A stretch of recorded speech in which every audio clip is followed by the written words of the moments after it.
Hi, and welcome back to Ready, Set, GYO, your on-the-go guide to learning gynecologic oncology.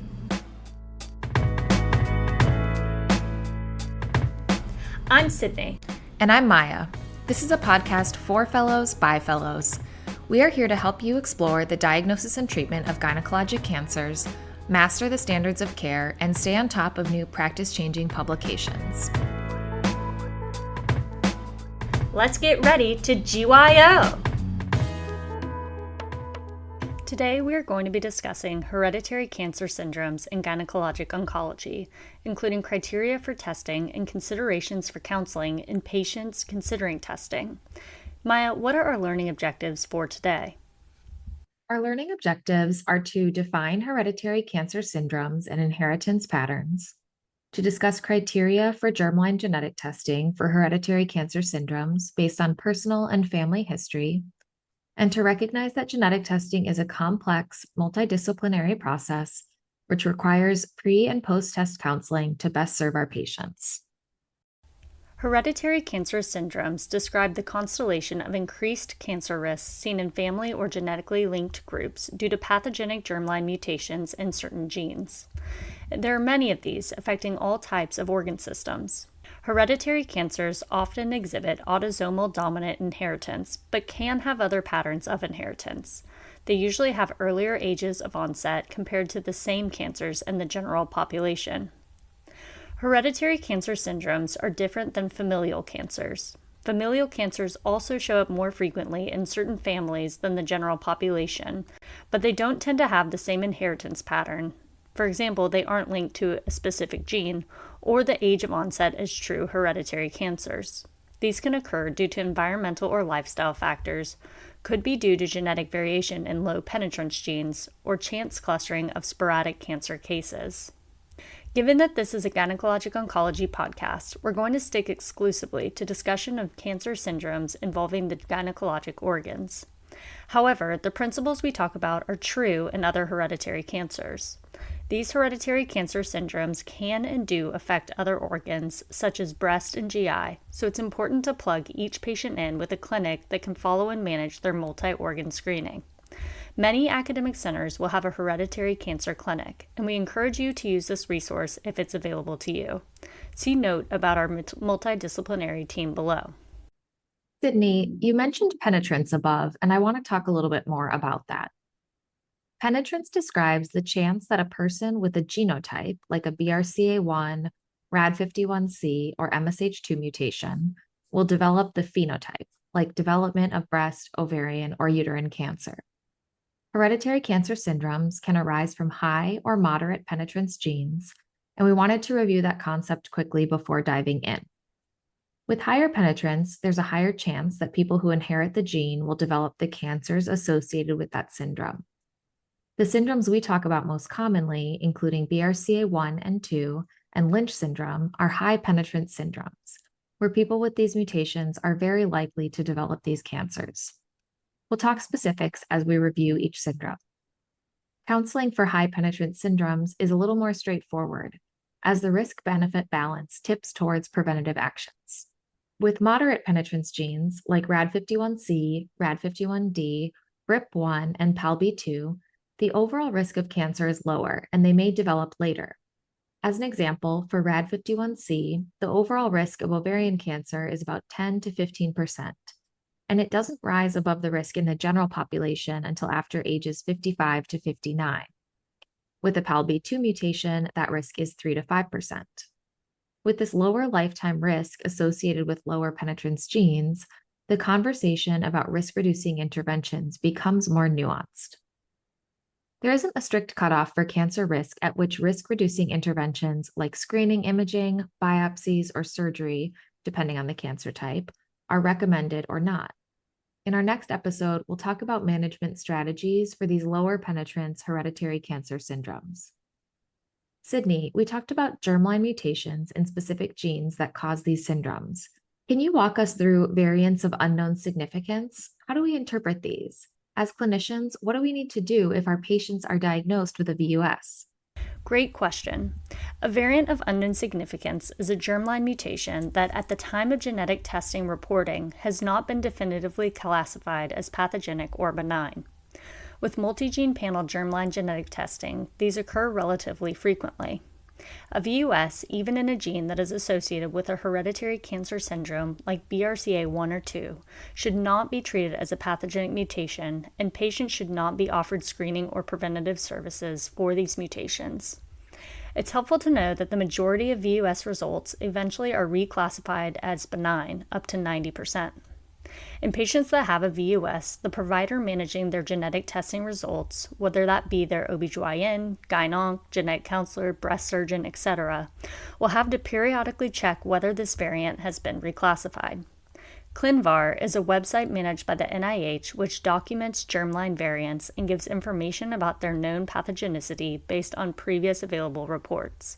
This is a great place to look up the results of genetic testing you get for your patients and can be helpful if you're unsure or the results are confusing. We'll link the website in our show notes.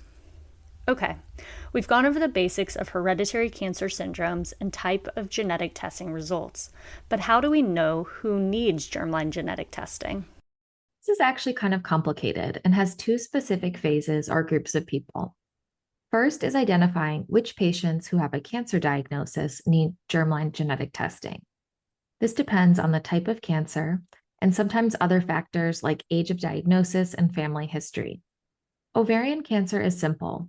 Anyone with a personal history of epithelial ovarian cancer is recommended for germline genetic testing, as this is a relatively rare disease with a high rate of hereditary syndrome-related cancers.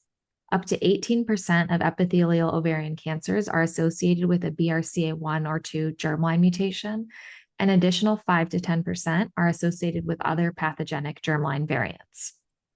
Sydney, how do we decide which patients with endometrial cancer need germline genetic testing for Lynch syndrome? This is where it gets more challenging. The Bethesda guidelines were originally proposed for patients with colorectal cancer to triage which patients should be tested for Lynch. Over time, the revised Bethesda guidelines were created to make the guidelines more applicable to patients with endometrial cancer. Endometrial cancer is now included as a sentinel Lynch cancer in the NCCN guidelines. These guidelines have largely been replaced by reflex tumor testing, which is now recommended for all endometrial cancers. In the most updated NCCN guidelines for endometrial cancer and for Lynch, there is also a recommendation to consider germline genetic testing for all patients with endometrial cancer, and they've presented a helpful pros-cons section discussing this. Maya, can you walk us through the options for genetic evaluation for Lynch syndrome in patients with endometrial cancer? Absolutely. Currently, assessment for MMR and MSI status and subsequent risk for Lynch syndrome is recommended for all patients with endometrial cancer as part of their molecular subtyping that we do for all endometrial cancers. Let's talk about this tumor testing algorithm first. This method starts with IHC testing for the Lynch-associated genes, MLH1, MSH2, MSH6, and PMS2. If one or more of these proteins is absent on IHC, the test is positive, also known as mismatch repair deficient. Next steps depend on which protein is missing. If MLH1 or PMS2 are mutated, then testing for promoter methylation is recommended. Hypermethylation is an epigenetic change which alters the expression of the protein and is not a germline genetic mutation. So if a patient has protein loss from hypermethylation, it's very unlikely that they have a different germline mutation causing Lynch syndrome.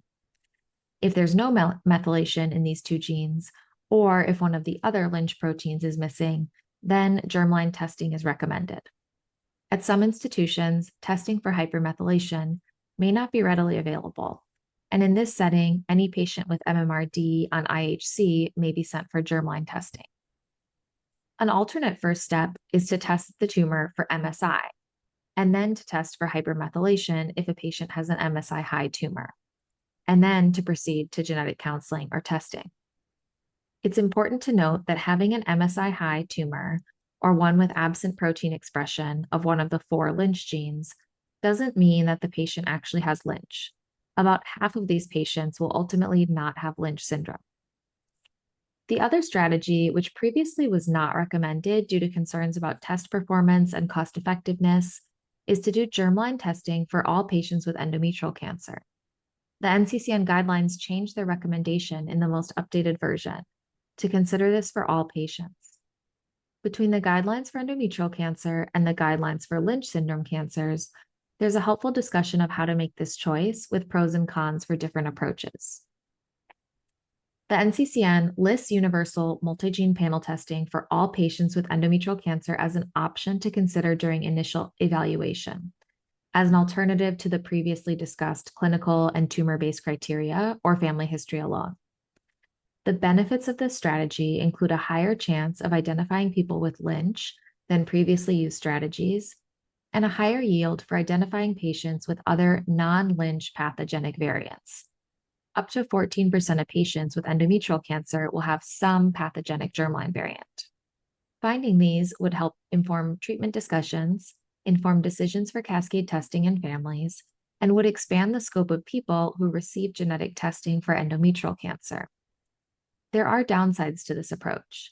Per the NCCN, one of the major downsides is that finding a pathogenic germline variant in an MMR gene wouldn't be enough to qualify a patient for immune checkpoint inhibitor therapy. The test would still need to be done via IHC MMR or tumor-based MSI testing. Additionally, pathogenic variants may not have treatment implications.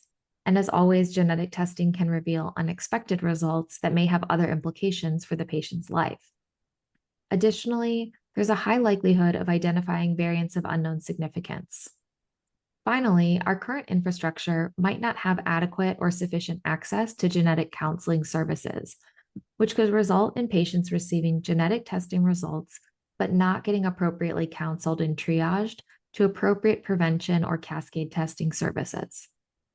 For now, both of these are reasonable and acceptable per the NCCN, but it's important to note that the recommendation to consider germline testing for all patients is new. What about the more rare hereditary cancer syndromes associated with gynecologic cancers? Who needs testing for these? Good question. Cowden syndrome is a hereditary cancer syndrome resulting from a germline mutation in PTEN. This syndrome results in an increased risk of breast, endometrial, colon, and thyroid cancer, as well as other benign neoplasms and other clinical findings. Patients should be tested for Cowden syndrome if they meet 3 or more major criteria, or 2 or more major criteria in addition to 3 or more minor criteria. Endometrial cancer counts as a major criteria, as does breast and thyroid cancer. These criteria are very nuanced, and so we'll link a great reference on the website to use. Peutz-Jeghers syndrome, due to an STK11 mutation, increases the risk for GI cancer most commonly, but also increases the risk of breast, non-epithelial ovarian cancers like sex cord stromal tumors with annular tubules, and a rare type of cervical cancer called gastric type adenocarcinoma, previously known as adenoma malignum of the cervix. Patients with gynecologic cancer meet eligibility for germline testing for STK11 if they have a positive STK11 mutation noted on somatic tumor testing without associated germline testing. As we've already mentioned, all patients with ovarian cancer should be getting germline genetic testing, which would identify a germline STK11 variant. There are other more common clinical criteria for the diagnosis or testing of Peutz-Jeghers, which do not involve a gyn cancer or gyn history. The last syndrome we'll talk about is Li-Fraumeni syndrome, which is the result of a germline p53 mutation. This increases the risk of breast and colon cancer, as well as sarcomas, leukemia, and adrenocortical cancers. There's been an observed increased risk of ovarian cancer in Li-Fraumeni families, but the exact pathogenesis is unknown, and there are currently not any guidelines about testing for Li-Fraumeni and gyn indications. Keep this syndrome in mind for patients diagnosed with sarcomas at a young age with a family history of cancer. The second phase is deciding who else needs genetic testing beyond people with cancers. Maya, can you walk us through that decision making? Of course. Several methods have been proposed for genetic testing beyond the proband, which is a term for the first identified person in a family with a hereditary cancer. The most commonly recommended and used method is called cascade genetic testing, in which family members of the identified person are contacted and recommended for genetic testing. This strategy has been shown to be feasible and effective. In a study by Offit et al., cascade testing of 70% of first, second, and third degree relatives would identify all carriers of pathogenic mutations in 10 years, compared to within 60 years with no cascade testing.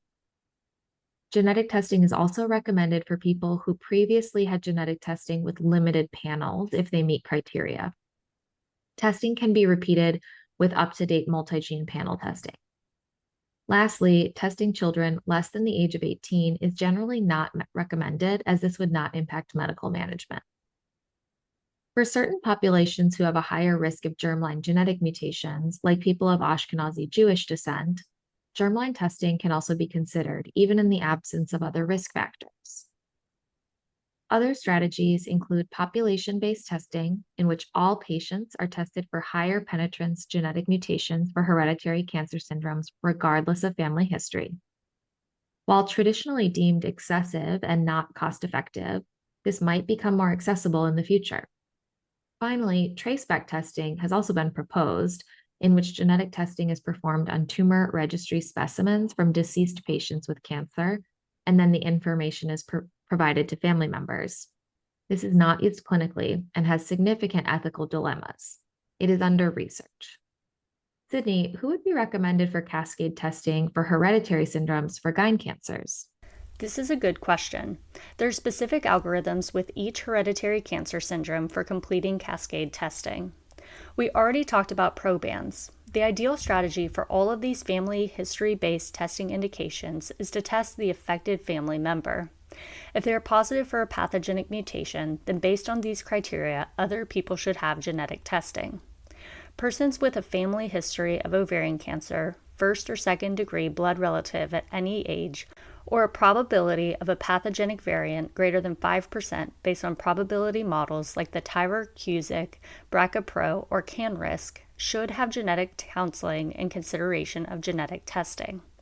A multi-gene panel for ovarian cancer susceptibility should include the following genes: ATM, BRCA1, BRCA2, BRIP1, MMR, including MLH1, MSH2, MSH6, PMS2, and EpCAM, PALB2, RAD51C, and RAD51D.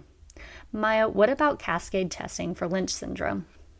In addition to cascade testing based on a known mutation in a proband, persons should receive testing for Lynch syndrome if they have the following criteria: a family history of one or more first-degree relatives with a colorectal cancer or endometrial cancer diagnosed before the age of 50, if they have one or more first-degree relatives with a colorectal or endometrial cancer and a synchronous or metachronous Lynch syndrome-associated cancer regardless of age, and two or more first or second-degree relatives with a Lynch syndrome-related cancer with at least one of the cancers diagnosed before the age of 50, or three or more first or second degree relatives with Lynch syndrome-related cancers, regardless of age of diagnosis. You can see that the closer the relatives are to the patient, the fewer cancers are required for the patient to be eligible for testing. The Amsterdam 2 criteria provide clinical criteria for which families and patients should be managed as if they have Lynch syndrome if for some reason genetic testing hasn't been performed and is not able to be performed. Sydney, what are some other considerations for germline genetic testing? First and foremost, it's important to use a lab that has been certified by the College of American Pathologists, CAP, and Clinical Laboratory Improvement Amendments, CLIA. If patients have results for other non-approved labs, they should have confirmatory germline testing done. Direct-to-consumer labs often use microarray-based SNP testing, which hasn't been validated for clinical use and is not the standard of care. The other thing to think about is which genes are being tested or are included in the panel that you order. Most labs now do multi-gene panels, and it's important to consider the phenotype of the patient or their family to make sure the relevant genes are included. Again, commercially available tests can vary widely in terms of gene panels, so caution is advised. They often include low penetrance genes for which there isn't great clinical guidance, and this can be distressing for patients. Before and after conducting genetic testing, there's important counseling to perform with your patients. What can you tell us about prepping patients for genetic testing and counseling them once they've obtained results? Before doing genetic testing, it's important to review what information patients can expect to gain. This counseling can be done by us as gynecologic oncologists, but is often done by genetic counselors. Ideally, genetic counselors are integrated into our clinical care teams. It's complicated counseling and there's a lot to cover. If you don't have access to genetic counselors at your institution, there's a great website which can help you access and find genetic counselors by telehealth, and we'll paste the link in the website materials. While we're often doing genetic testing with a specific syndrome or gene in mind, patients need to be counseled about the possibility of unexpected results. They might have a mutation in a gene that they weren't expecting that has new or different clinical implications. For this reason, it's really important to review which genes will be tested and to make sure that patients give consent for this. Patients need to be counseled based on the implications of having a positive gene mutation. Like sometimes there are things they can do to prevent the cancers. Other times there are things we can do to screen for cancers or identify them early on. And sometimes they might get information about risks that we're less equipped to manage. It's important to discuss cascade testing recommendations with patients if they receive a result of a pathogenic or likely pathogenic mutation. Ideally, we would encourage the patient to notify their family members or to give us consent for their family members to be notified so that they might in turn get testing. Another thing to discuss with patients is the risk of getting an uninformative negative result or a VUS. An uninformative negative result occurs when the patient is negative for the gene we test for, and other family members who have cancer are also negative for that gene, or they haven't had genetic testing performed. So in that setting, we don't know if that negative result is protective for our patient or not.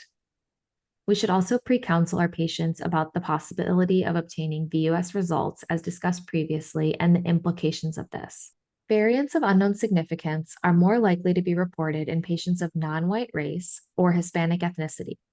This is because people of color have been historically excluded from research in this area, and so the genetic makeup of known pathogenic and likely pathogenic variants has largely come from non-Hispanic white patients. This knowledge should spur researchers to expand our databases and to conduct further research in more diverse populations so that our knowledge reflects the diversity of our patients. We also should have a discussion with our patients about the legal implications of genetic testing. The 2008 Federal Genetic Information Non-Discrimination Act, or GINA, prevents most insurance companies and employers from discriminating based on genetic information.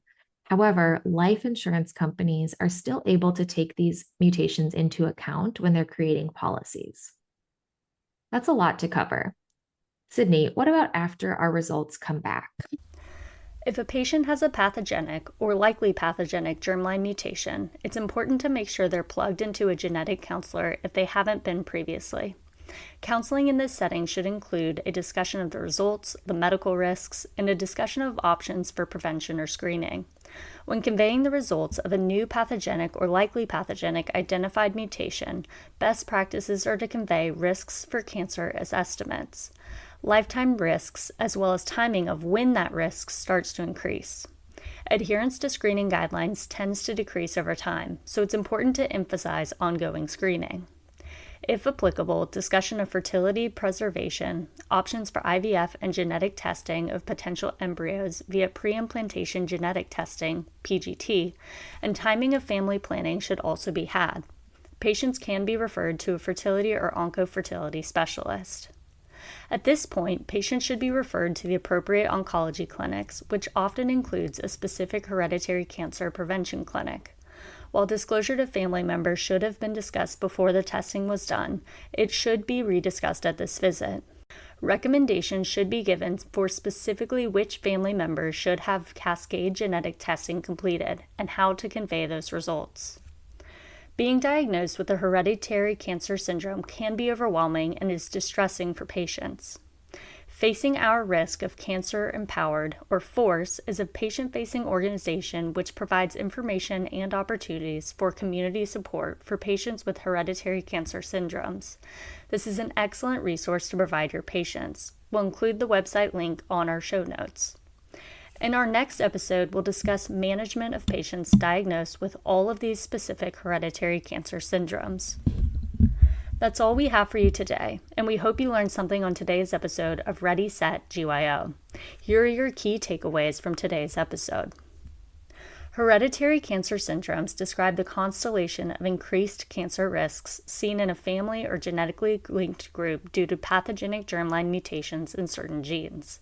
Indicated genes can exhibit high, moderate, or low penetrance, which impacts the individual risk of cancer when the mutation is present. Variants of unknown significance describe mutations without a clear link to cancer but have not yet been classified as benign.